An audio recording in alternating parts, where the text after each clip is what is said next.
Alléluia. Bien-aimés, rapidement, nous allons prendre notre Bible dans l'épître de Paul à Timothée. 1 Timothée, chapitre 6, verset. Nous allons lire du verset 12 au verset 21. Donc, nous allons prendre Timothée, 1 Timothée, verset 1 Timothée, chapitre 6. Nous allons lire du verset 12 au verset 21. Si nous avons trouvé, nous nous mettons debout comme nous savons le faire pour recevoir la parole de Dieu. Nous lisons la parole de Dieu au nom de Jésus. Combat le bon combat de la foi.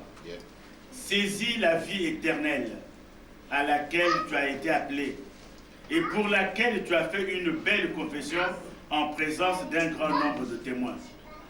Je te recommande devant Dieu qui donne la vie à toutes choses et devant Jésus-Christ qui fit une belle confession devant Ponce Pilate de garder le commandement et de vivre sans tache, sans reproche jusqu'à l'apparition de notre Seigneur Jésus-Christ, que manifestera en son temps le bienheureux et seul souverain, le roi des rois et le Seigneur des seigneurs, qui seul possède l'immortalité, qui habite une lumière inaccessible, que nul homme n'a vu ni ne peut voir, à qui appartiennent l'honneur et la puissance éternelle. Amen. Amen.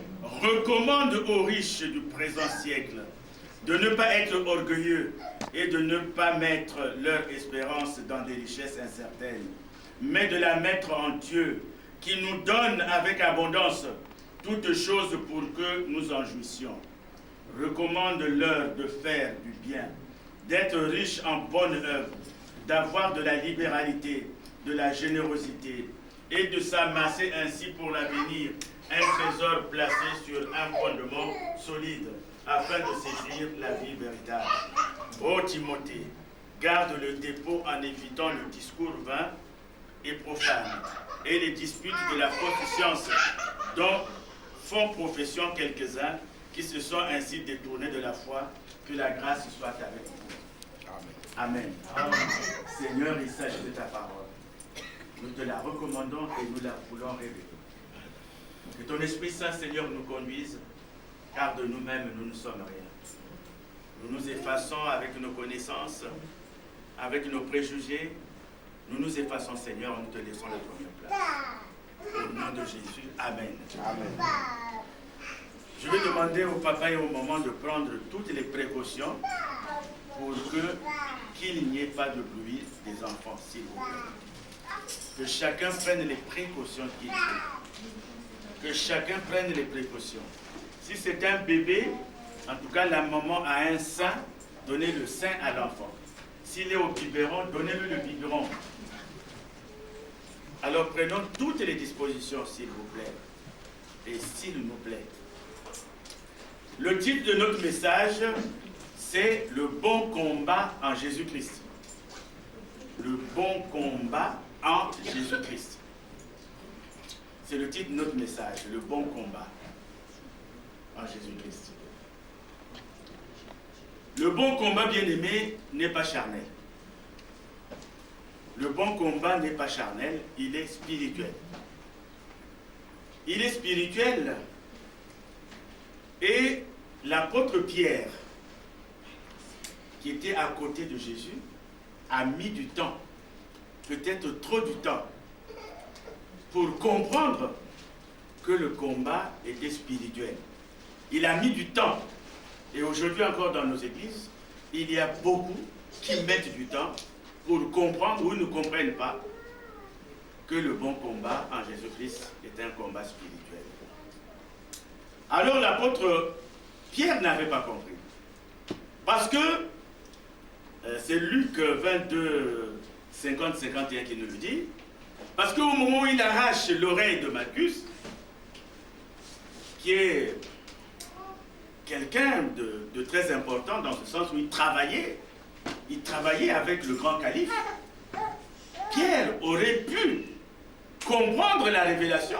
Il aurait pu avoir la révélation en maison d'arrêt parce qu'il devait être arrêté. Il a arraché l'oreille, il devait être arrêté. Mais heureusement pour lui qu'il avait à ses côtés Jésus-Christ.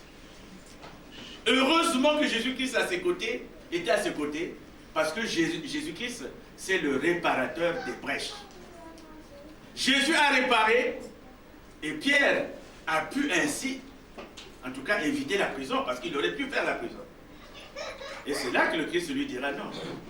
Le combat n'est pas charnel, il est spirituel. Il est spirituel, c'est un combat qui est spirituel. Alors, ici, l'apôtre Paul dit à son fils dans la foi, à Timothée, il lui dit combat le bon combat. Il lui dit combat le bon combat. Alors, le bon combat, c'est quoi? Le bon combat est d'abord contre soi-même. Avant de le chercher ailleurs, il est d'abord en toi. Il est d'abord en toi dans le sens où tu dois combattre pour ne pas abandonner la foi. Tu dois combattre pour que ce que tu entends, ce que tu vois, ce que tu vis ne t'empêche pas, en tout cas, d'abandonner la foi. Tu dois combattre, et c'est un combat qui est permanent. Parce que nous sommes aujourd'hui dans l'église de Laodicée, l'église des temps de la fin. Nous sommes dans cette église-là.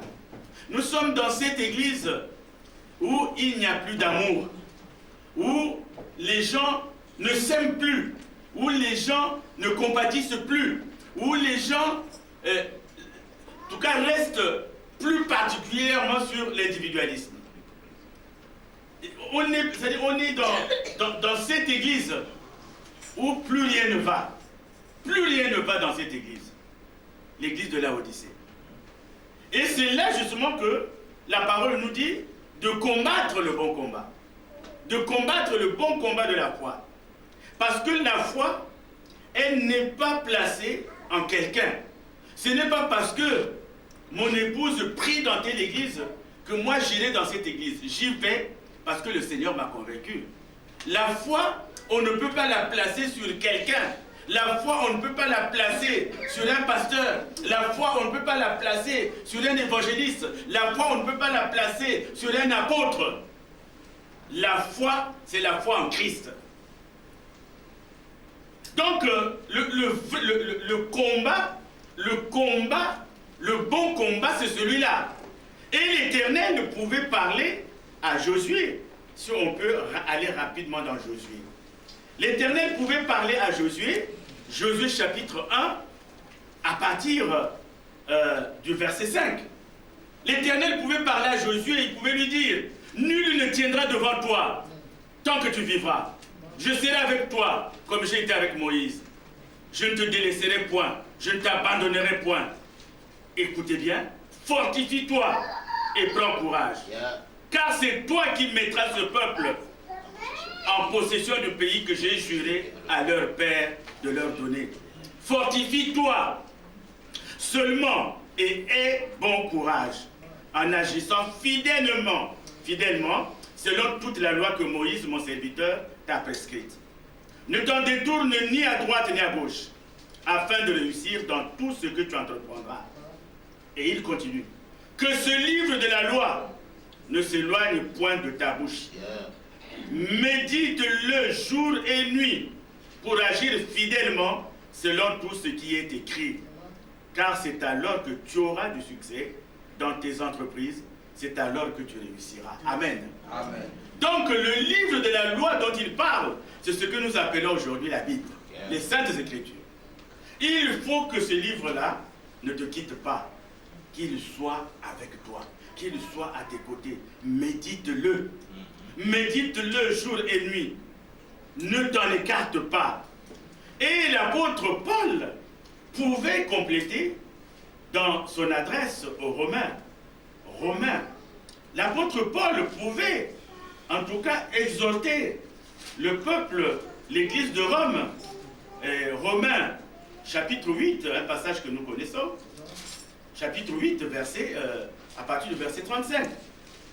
L'apôtre Paul pouvait dire, qui nous séparera de l'amour de Christ?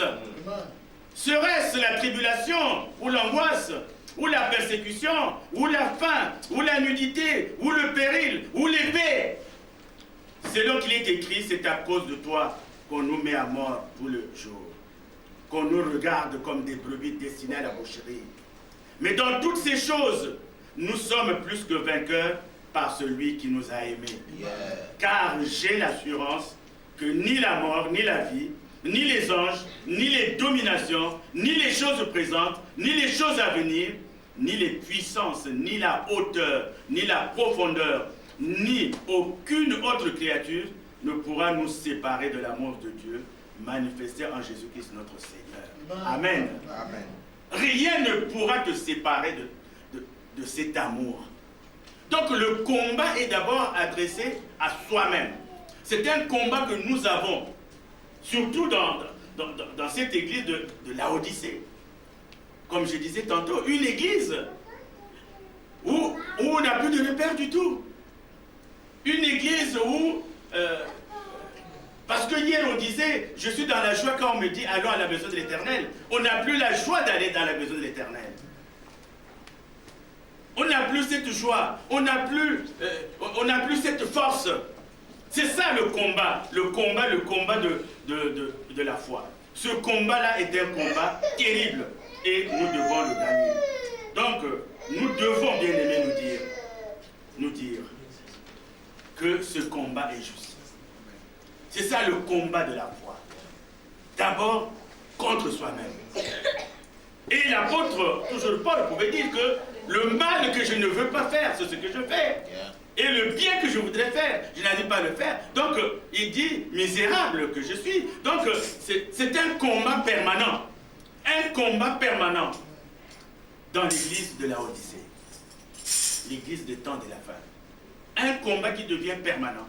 Un combat où il se passe des choses que l'église primitive n'avait pas connues.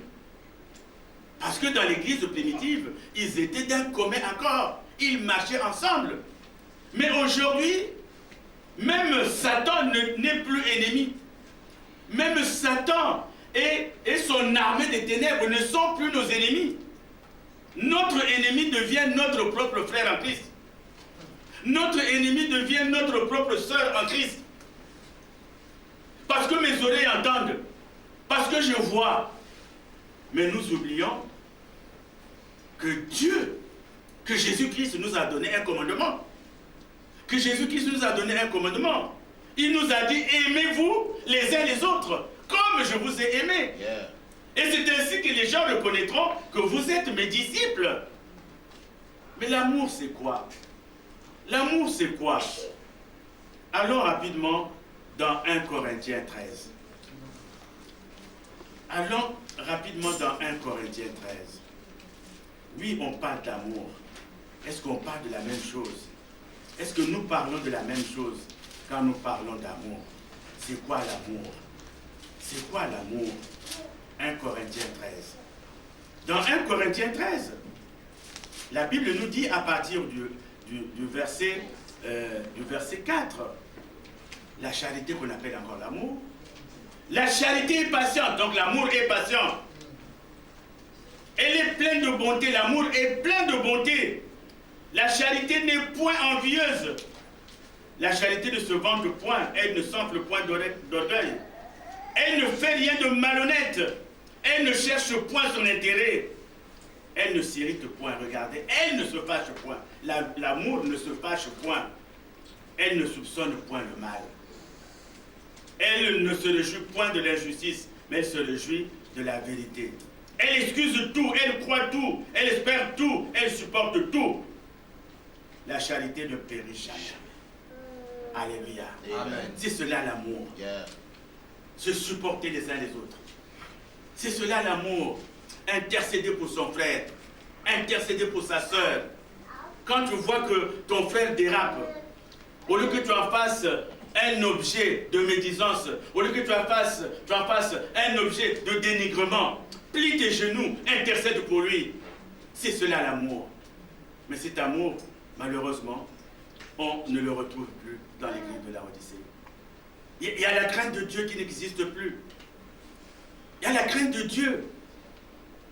Aujourd'hui, que l'on soit serviteur, que l'on soit chrétien, on n'a plus la crainte de Dieu. On n'a plus la crainte de Dieu. On ne craint plus Dieu. Et en tout cas, le pardon n'existe plus. On ne peut plus pardonner, on ne peut plus se pardonner les uns les autres. Et la fidélité à Jésus-Christ n'existe plus. Mais ce qui l'emporte maintenant dans cette église de la Odyssée, c'est l'hypocrisie, c'est le mensonge, c'est le dénigrement, c'est la médisance.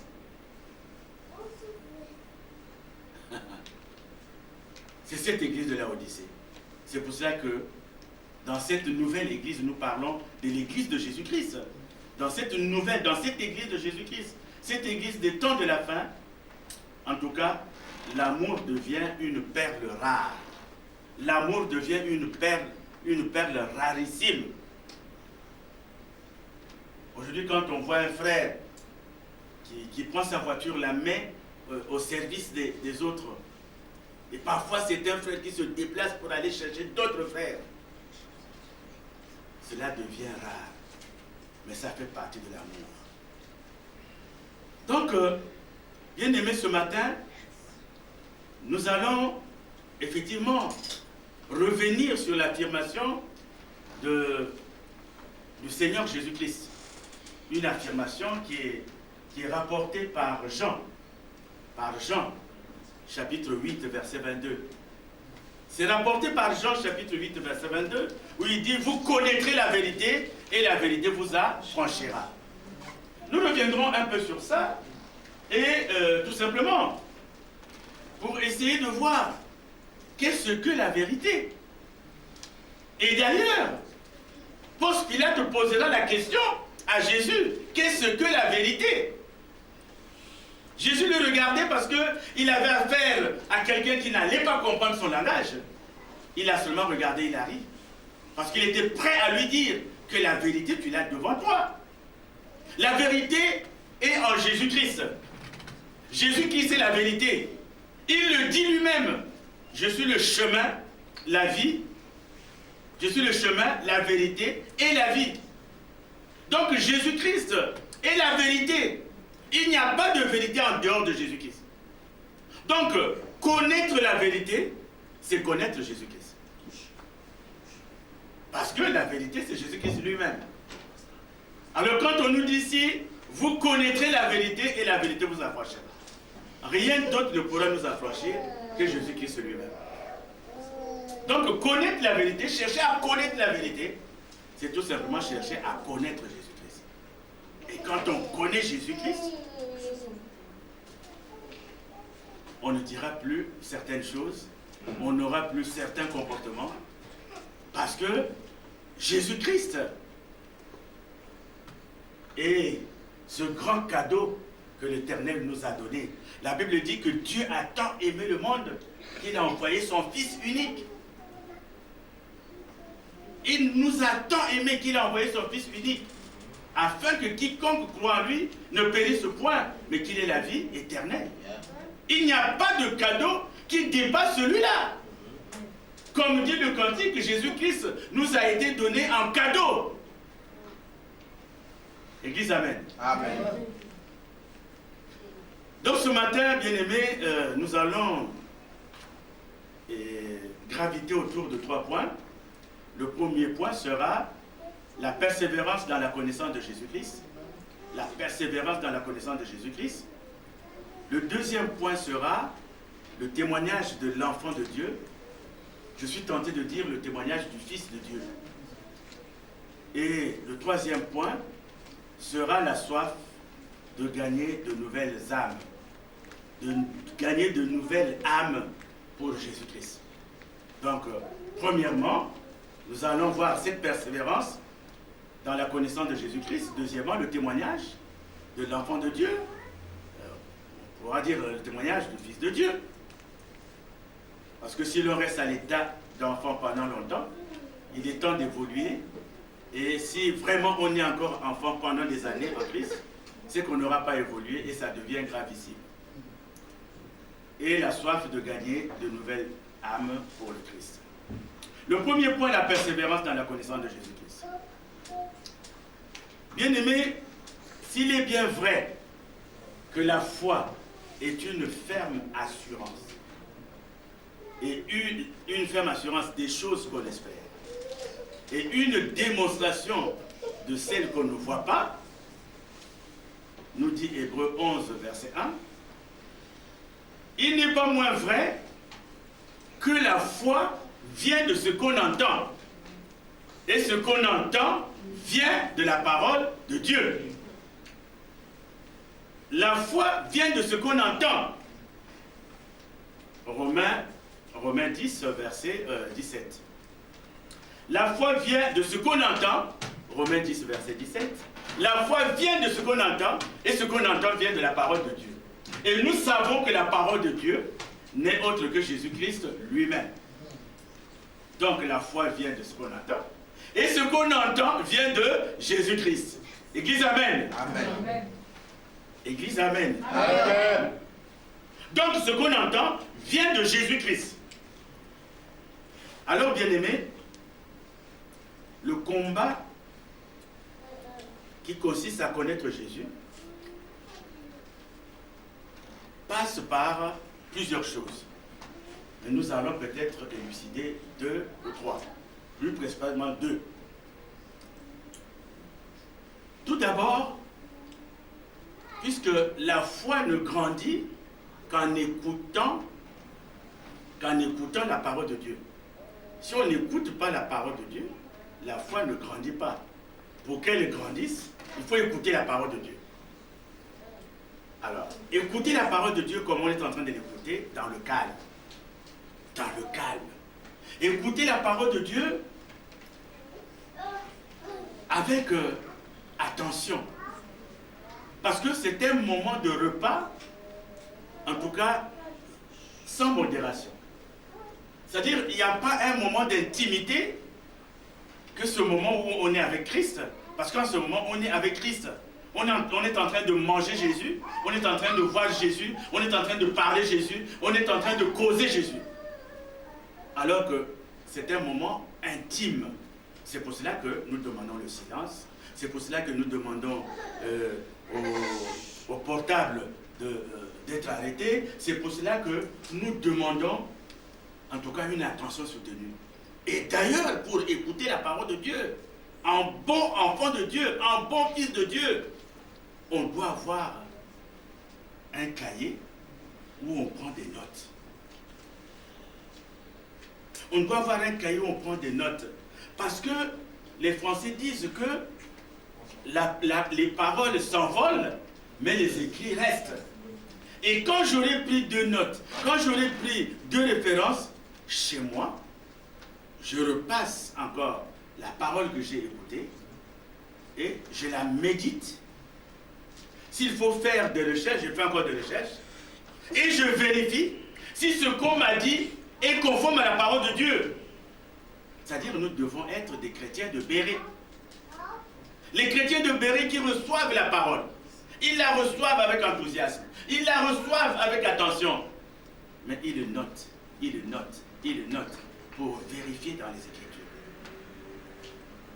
Et c'est là justement, quand vous allez dans une église, c'est là que vous sentez si l'église est affermie ou elle n'est pas affermie. Parce qu'une église, quand vous êtes en train de prêcher, nous, Dieu nous a fait grâce de passer quand même dans plusieurs églises.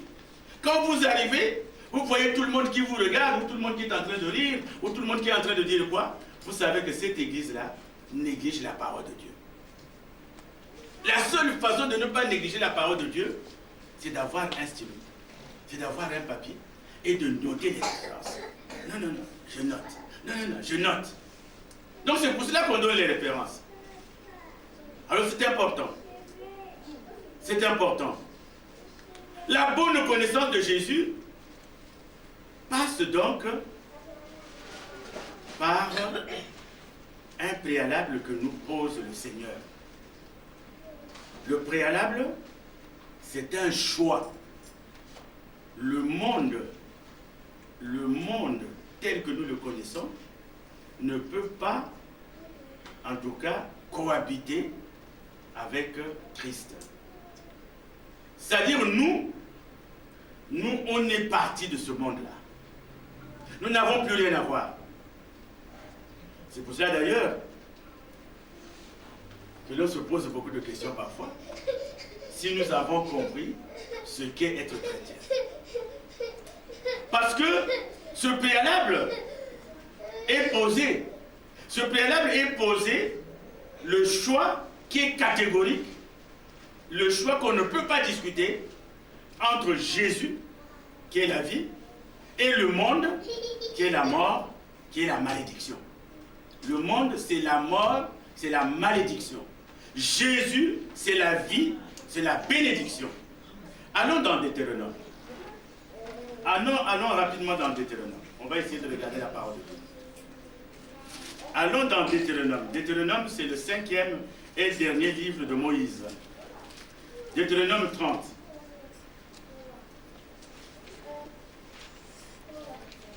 C'est le 5e et dernier livre de Moïse.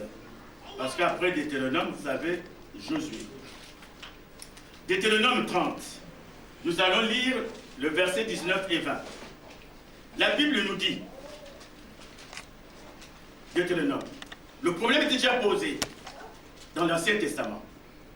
La Bible nous dit, verset 19, Deutéronome 30, verset 19, j'en prends aujourd'hui à témoin contre vous le ciel et la terre. J'ai mis devant toi la vie et la mort, la bénédiction et la malédiction.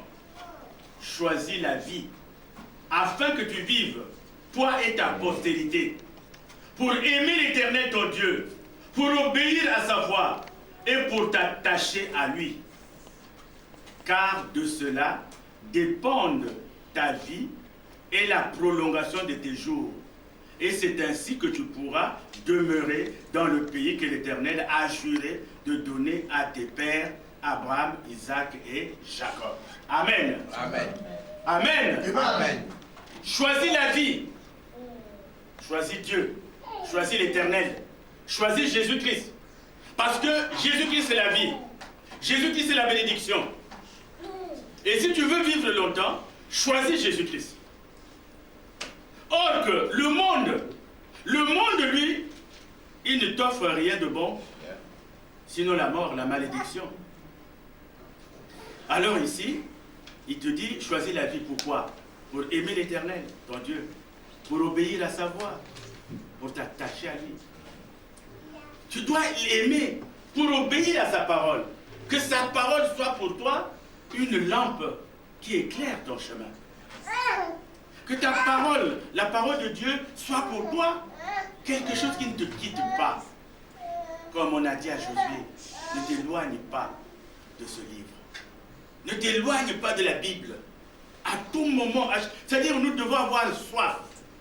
Quand tu as passé une journée sans lire la Bible, tu te dis non, il me manque quelque chose, j'ai faim. Pas faim de pain, pas faim d'attiquer, pas faim de ceci, mais faim parce que je n'ai pas mangé la parole de Dieu. Alors c'est toujours agréable d'aller dans les Écritures. C'est ainsi qu'on a la vie. C'est ainsi qu'on demeure dans la vie. Mais à chaque fois que tu t'éloignes de la parole de Dieu, il y en a bien aimés, malheureusement, qui cherchent la Bible le dimanche matin.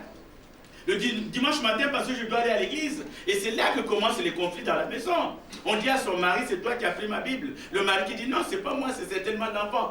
Donc la Bible, on l'a jetée quelque part. On la reprendra dimanche. Alors que c'est un outil qu'on doit utiliser régulièrement. C'est ça, choisir la vie. Donc il y a un choix. Et ce choix n'est pas discutable. On ne peut pas avoir un pied chez Jésus et un pied dans le monde. Ce n'est pas possible. Donc c'est un choix qui est radical. Il n'y a pas de compromis. Il n'y a pas de compromis. C'est un choix qui est radical. Ce qui veut dire que le monde et ses convoitises, quand je l'ai déjà quitté, j'ai quitté. Je ne peux pas avoir un pied dedans et un pied dehors. Le problème, c'est que quand les deux vont démarrer en même temps, alors il y aura un accident mortel. Donc il faut faire le choix. On ne peut pas être enfant de Dieu et vivre dans la fornication. On ne peut pas être enfant de Dieu et vivre dans le dénigrement.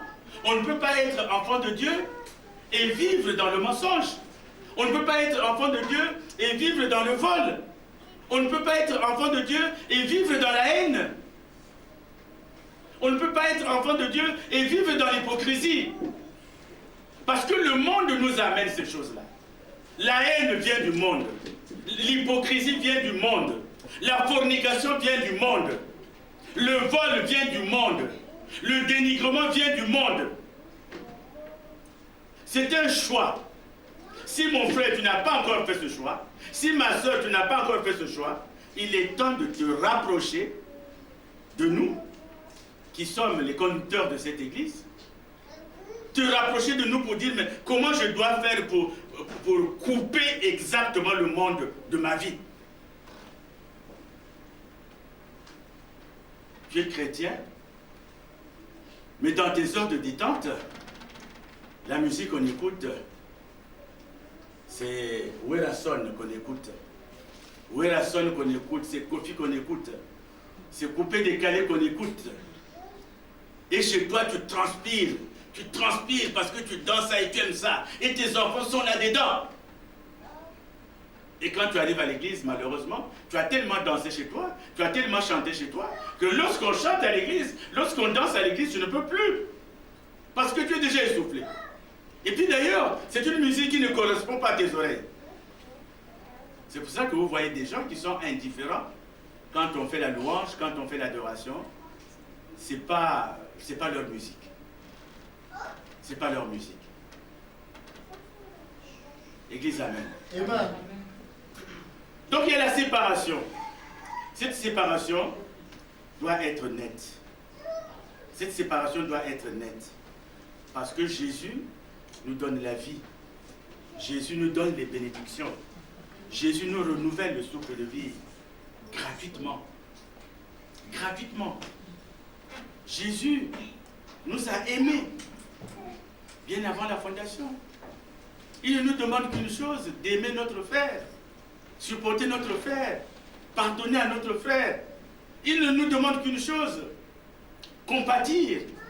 Compatir à la tristesse de notre frère, compatir au malheur de notre frère, au lieu de nous réjouir pendant que notre frère est en difficulté. Parce que le monde ne vient qu'avec ses vengeances. L'esprit de vengeance, c'est l'esprit du monde. Jésus n'a jamais demandé à se venger. Alors que c'est le même Jésus qui est venu, qui guérissait les malades par compassion. Il guérissait les malades par compassion. Mais c'est lui qui est les mêmes malades. Alléluia. Il était venu pour guérir les malades par compassion. Quand il voit cette femme-là qui avait le dos courbé, il va vers cette femme, elle se redresse. Quand il va vers cet homme, la Bible dit qu'il est resté 38 ans à la piscine de Bethesda. Il arrive par compassion, il dit à cet homme, qui attendait le mouvement de l'eau. Et l'homme ne savait pas que le mouvement de l'eau qu'il attendait, le Saint-Esprit qu'il attendait, l'Esprit qu'il attendait, était devant lui. Et Jésus s'est révélé à lui, il lui a dit, lève-toi. C'est pas compassion. Mais c'est le même Jésus. C'est le même Jésus que nous allons vendre à la place de Barabbas. Barabbas qui violait, Barabbas qui tuait, Barabbas qui ne faisait que du mal. Et lorsque Ponce Pilate va demander qui de Barabbas et de Jésus-Christ voulez-vous que je relâche? Parce qu'il était de coutume, il était de tradition qu'on relâche quelqu'un. Le peuple va se soulever, va se lever pour dire Barabbas. Nous avons préféré un bandit. Nous avons préféré un brigand. Nous avons préféré un tueur. Nous avons préféré un violeur à la place de celui qui compatissait pour nous. Mais il n'est pas resté contre nous. jusqu'à la dernière minute. La Bible dit que il avait tout perdu parce qu'à un moment donné, c'est la chair qui est en lui aussi. Quand il dit pourquoi m'as-tu abandonné? Et la Bible dit qu'il a fallu qu'il y ait un ange, qu'un ange vienne le fortifier. Et à la dernière minute, il a dit Père, pardonne-leur, car ils ne savent ce qu'ils font. Combien sommes-nous aujourd'hui à pardonner à notre frère? Combien sommes-nous aujourd'hui à dire à mon frère, Seigneur, pardonne-le? Combien? Pardonne à cet homme-là, pardonne à cette femme-là, pardonne-lui, Seigneur. Combien sommes-nous à intercéder? Nous sommes restés dans le dicton du monde, dent pour dent, œil pour œil. Tu m'enlèves un œil, je t'enlève un œil. Tu m'arraches une dent, je t'arrache une dent. Tu m'enfonces un couteau, je t'enfoncerai un couteau. Mais Jésus nous dit, on t'a tapé par là, donne la deuxième jour. Et si le Christ le dit, parce que même si vous êtes devant un bandit, en tout cas qui vous a giflé, et vous lui dites gifle encore ici, il n'aura pas le courage de vous gifler. Et c'est la vérité. Il vous a donné une première claque, et quand vous lui dites oui j'en ai besoin, encore une, il n'agira plus. Et c'est la vérité. Alors bien aimé, il faut qu'il y ait une séparation. Il faut qu'il y ait d'abord une vraie connaissance de Jésus-Christ. Et pour connaître Jésus-Christ, comment on fait pour connaître Jésus-Christ? Mais pour connaître Jésus-Christ, c'est d'abord, comme on disait tantôt, lire la parole de Dieu. Pour connaître Jésus-Christ, il faut aller dans les réunions. Aller dans les réunions. Il y a des réunions de prière. Il y a des réunions qu'on appelle des veillées. Il y a des cultes. Il y a des séminaires. Il y a des retraites. Il faut aller dans ces réunions de prière. Il faut aller dans ces séminaires avec assiduité et exactitude. Ce n'est pas que la réunion a commencé à 10h et toi tu arrives à 14h. Tu auras déjà perdu du temps. C'est comme ça qu'on grandit dans la parole de Dieu. En lisant la parole de Dieu. Et la séparation est nette. Et d'ailleurs, si nous lisons Jacques, chapitre 4, verset 4, si nous lisons rapidement Jacques, chapitre 4, verset 4, Jacques c'est après Hébreu, donc vers la fin de la Bible. Si nous lisons Jacques, chapitre 4, verset 4, Jacques, chapitre 4, verset 4, écoutez ce qu'il nous dit. Jacques, chapitre 4, verset 4. Voilà ce que nous dit Jacques. Jacques, chapitre 4, verset 4. Adultères que vous êtes, ne savez-vous pas que l'amour du monde est inimitié contre Dieu? Celui donc qui veut être ami du monde se rend ennemi de Dieu. Croyez-vous que l'Écriture parle en vain? C'est avec jalousie que Dieu chérit l'esprit qu'il a fait habiter en vous. Amen. Amen. Dieu est jaloux. Tu ne peux pas aujourd'hui aimer le monde et aimer Dieu. Parce que l'amour du monde est une trahison de Jésus. L'amour du monde, c'est une rébellion contre Jésus. C'est pour cela qu'il nous dit, il a un esprit, c'est pour cela que nous disons, ce qui est en moi est plus grand que ce qui est dans le monde. Ce qui est en moi, c'est l'esprit que Dieu a mis en moi. Parce que le Saint-Esprit, il n'y a plus un endroit où on va chercher le Saint-Esprit. Le Saint-Esprit est devenu permanent. Il suffit que tu sois dans la sanctification. Et quand tu l'invoques, il vient à ton secours. C'est pour ça que la Bible nous dit, si cela ne dépend que de vous, cherchez la paix et la sanctification, sans laquelle personne ne verra le Seigneur quand il reviendra. Église, amen. Amen. C'est cela, bien aimé, la parole de Dieu. Il faut qu'il y ait une séparation. Parce que, effectivement, Jacques nous dit, adultère que vous êtes. Vous savez, l'adultère, c'est trahir sa femme, c'est trahir son mari. Ça rentre dans le cadre de la fornication. Comment tu es marié, tu vas trahir ta femme. Comment tu es marié, tu vas trahir ton mari. On commet un adultère. Et à chaque fois que nous quittons Jésus pour aller dans le monde, nous commettons un adultère. Et sans le savoir, nous crucifions encore Jésus-Christ. Nous le crucifions. Parce qu'il nous a tellement aimés. Et il nous aime tellement. Mais nous vivons de trahison. Nous vivons de désobéissance. C'est pour cela que Jacques dit adultère.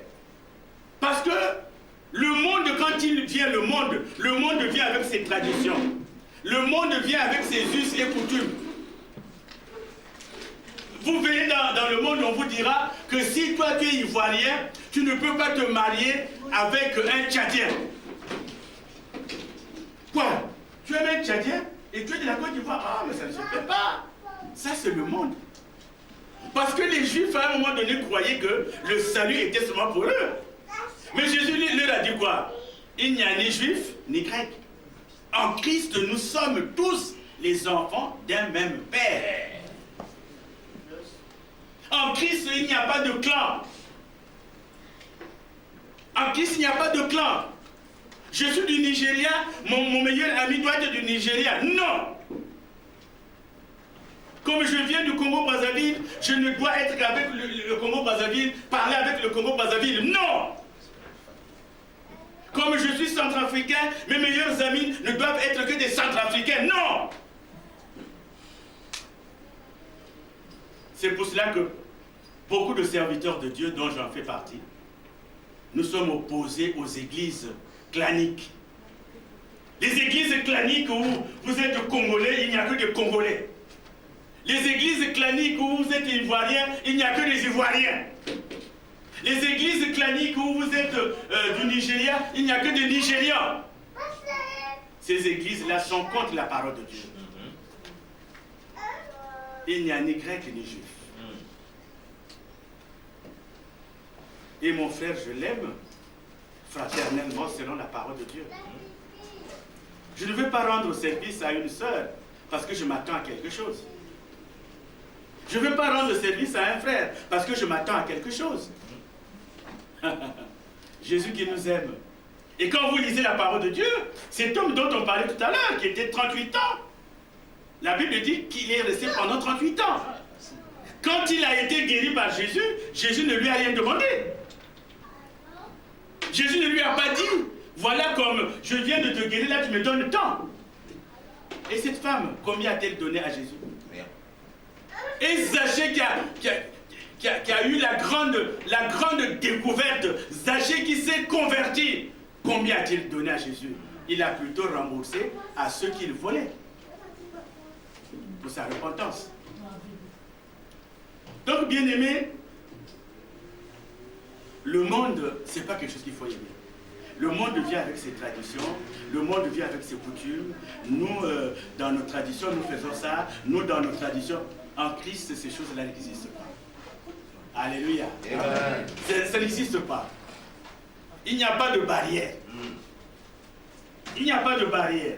Je suis du Congo, je peux bien me marier avec une Nigériane. Hein, maman? Avec une Nigériane.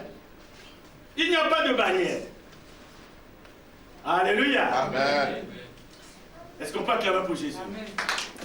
Est-ce qu'on peut acclamer pour lui? Alléluia. Alléluia. Alléluia. Alors, bien-aimé, aujourd'hui, quand tu vas parler du mal de ton frère, quand tu vas dénigrer ton frère, quelles sont tes motivations? Un frère qui vient te rapporter des problèmes qui fâchent, quelles sont ses motivations? Est-ce que ses motivations, c'est créer l'amour ou créer la division? Il est motivé par quoi? Il est motivé par quoi? Oh, j'ai entendu, on m'a dit, j'ai vu. Attends, mais si tu as entendu, tu as entendu, celui qui vient te dire, est-ce qu'il a été mandaté par Jésus-Christ pour te le dire? Quelles sont ses motivations? Qu'est-ce qu'il veut? Est-ce qu'il veut que vous soyez unis? Est-ce qu'il veut que vous soyez dans l'amour? Ou il veut que vous soyez divisés? Alléluia. Amen. C'est les questions qu'il faut se poser. Ce sont les questions qu'il faut se poser. Alors, connaître Jésus, nous appuyons encore sur un passage, Jean chapitre 4. Un passage vraiment qui parle de connaissance, Jean chapitre 4. Que le temps nous permet d'avancer. Jean chapitre 4, qui à partir du verset 7, nous parle de la rencontre entre Jésus-Christ et la femme samaritaine. Alléluia. Amen. C'est un passage important. Cette femme samaritaine ne connaît pas Jésus. Et quand Jésus lui demande de l'eau, quand Jésus lui dit, donne-moi à boire, alléluia, la femme samaritaine lui dit, comment toi qui es juif, me demandes-tu à boire? À moi qui suis une femme samaritaine. Les juifs, en effet, n'ont pas de relation avec les samaritains. Toi, tu es juif. Et tu me demandes, et tu demandes de l'eau à moi qui suis samaritaine. Entre nous, les samaritains et les juifs, il n'y a pas de relation. On ne peut même pas causer. On ne peut même pas parler. Pourquoi tu me demandes de l'eau? Alléluia. Amen. Et Jésus lui dit, au verset 10, si tu connaissais, tu dis à ton frère, si tu connaissais. Si tu connaissais. Si tu connaissais. Si tu connaissais. Alors elle ne connaît pas. Donc il s'adresse à Jésus-Christ comme étant un vulgaire juif. Et même s'il était un vulgaire juif, est-ce qu'elle a raison pour autant de ne pas lui donner à boire? Alléluia. Si tu connaissais le don, et qui est celui qui te dit donne-moi à boire?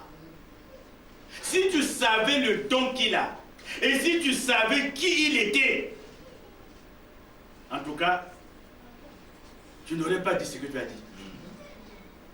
Donc, bien aimé, nous avons un problème de méconnaissance de Jésus-Christ.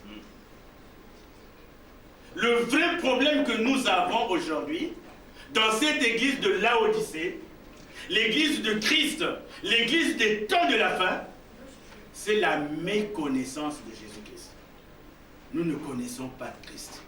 Pourtant, la Bible nous dit que nous connaissons en partie. Nous connaissons en partie, mais je dirais qu'on ne connaît même pas en partie. On ne connaît même pas en partie. Nous avons un problème de méconnaissance de Jésus-Christ. Et ce problème est gravissime. Ce n'est pas le temps que tu auras passé dans une église. Vous savez, moi, je suis dans cette église depuis 40 ans. Moi, je suis dans cette église depuis 50 ans. Oh non, mais attends, moi, je ne suis pas n'importe qui, je suis un apôtre. Attends, moi, je ne suis pas n'importe qui, attends, je suis prophète. Non, ce n'est pas le grade qui fait que tu connaisses Jésus. Ce n'est pas le temps que tu auras fait dans une église qui fasse que tu connaisses Jésus. Connaître Jésus est une grâce. Et Dieu fait grâce à qui il veut. Yeah. Connaître Jésus n'a aucune connotation avec les diplômes que tu as. Tu as fait des cours de théologie, tu es sorti de là avec un doctorat en théologie. Ça n'a rien à voir. Connaître Jésus est une grâce. Alors cette femme, quand elle va écouter cet homme parler, quand cet homme va lui dire, c'est vrai, tu as eu 5 maris, une parole de connaissance. Quand Jésus va lui donner une parole de connaissance, tu as eu 5 maris, et celui qui est avec toi, c'est-à-dire le 6e, ne t'appartient pas. Alors qu'est-ce qu'il lui propose? Il lui propose le mariage avec le 7e mari, qui n'est autre que Jésus-Christ lui-même. Alléluia.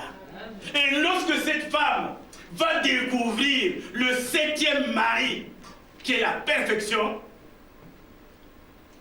elle ne garde pas cette nouvelle. Tu dis à ton frère, elle ne garde pas cette nouvelle. Elle ne garde pas cette nouvelle. Elle ne garde pas cette nouvelle. Qu'est-ce qu'elle en fait? Elle court vers le village. Elle va dire, j'ai vu un homme. Cet homme m'a parlé. Voilà ce qu'il m'a dit. Cet homme était un prophète. Cet homme, c'est le Messie qu'on attendait. Alléluia. C'est ce qu'on appelle l'évangélisation. Yes. Alléluia. Yes. C'est ce qu'on appelle l'évangélisation. Toi qui connais Christ, toi qui es avec Christ depuis des années, mais dans ton quartier, on ne sait même pas que tu es chrétien. Dans ton lieu de travail, on ne sait même pas que tu es chrétien. Tes amis ne savent même pas que tu es chrétien. Tu as honte de parler de Jésus. Alors que Jésus n'honore que ceux qui l'honorent. Si tu as honte de lui, lui aussi aura honte de toi. Et c'est dramatique pour toi. Alors bien aimé, le problème est là. Nous avons un problème de méconnaissance. Cette femme, en écoutant cet homme, elle a compris que c'était un prophète. Elle a compris que c'était le Messie qu'on attendait. Elle a compris que c'était Christ. Est-ce que toi, tu as compris qui est Christ? Toute la problématique est là. On a un problème de méconnaissance de Christ. On ne connaît pas Christ. D'ailleurs, nous vivons dans une routine. Hein?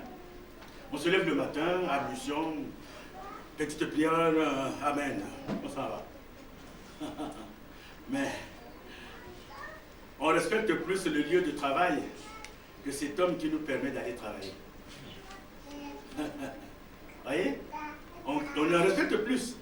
Ah, j'ai des courses à faire, j'ai ceci à faire, j'ai du boulot à faire, je dois faire ceci. Mais on oublie que celui qui te permet de le faire, c'est Jésus-Christ. Si lui ne permet pas, tu ne vas pas le faire. Moi, je vous dis souvent, il y a un homme du monde assez célèbre qui est Michael Jackson. Mais il est mort avec beaucoup de projets. J'entendais les gens dire qu'il devait faire je ne sais pas combien de concerts qu'il devait livrer.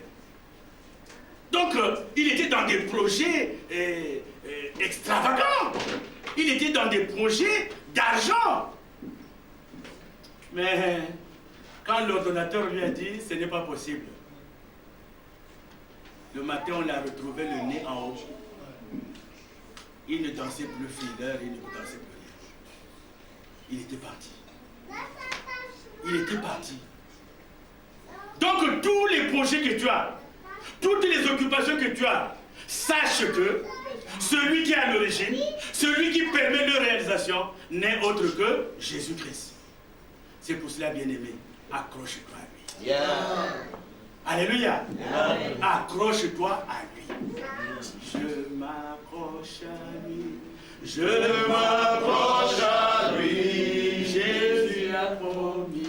Il a promis d'être avec moi. Je m'accroche à lui. Je m'accroche à lui. Jésus a promis. Il a promis d'être avec moi. Sa fidélité durera toujours. Sa fidélité durera toujours. L'église, amen. Acclamons pour Jésus. Acclamons pour Jésus-Christ. Alléluia, alléluia, alléluia, alléluia. Alléluia. Aujourd'hui, il y a un phénomène qui sévit dans l'église de Laodicée. C'est le phénomène Diotrephe. Le phénomène Diotrephe. Quand je parle de Diotrephe, je regarde souvent maman et sourit. Parce qu'au fait, Diotrephe, on parle de lui dans 3 Jean 9, 3 Jean, versets 9 à 11. Vous pouvez prendre cette référence-là. 3 Jean, c'est vers la fin.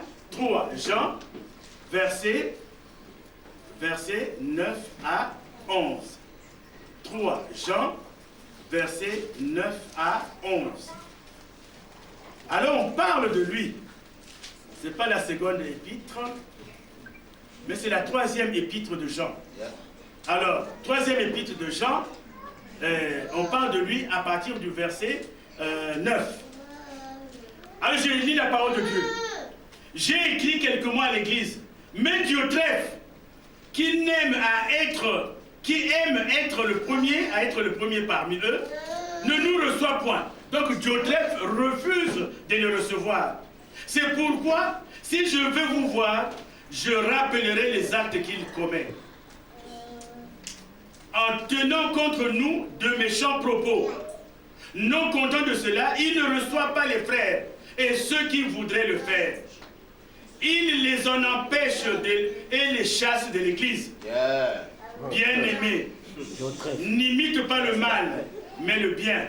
Celui qui fait le bien est de Dieu. Celui qui fait le mal n'est point de Dieu. Amen. Amen. Donc dans l'église de Laodicée aujourd'hui, il y a Diotrephe. Dès qu'une personne arrive nouvelle dans l'église, alors on va voir cette personne-là. Bonjour ma soeur, bonjour mon frère. Et tu sais, dans cette église, mais il y a un voleur qui s'appelle comme ça, il y a un menteur qui s'appelle comme ça, il y a un tel qui s'appelle comme ça, il y a un tel qui fait comme ça. Mais qui t'a mandaté? Qui t'a donné mission?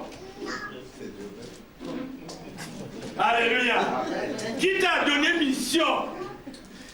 C'est ainsi quand vous arrivez dans une église, dans l'église actuelle, je parle de l'église de Laodicée, l'église des temps de la fin. Elle est aussi bien à Sens, elle est en Côte d'Ivoire, elle est au Nigeria, elle est au Congo, elle est partout l'église de Laodicée. C'est l'église des temps de la fin.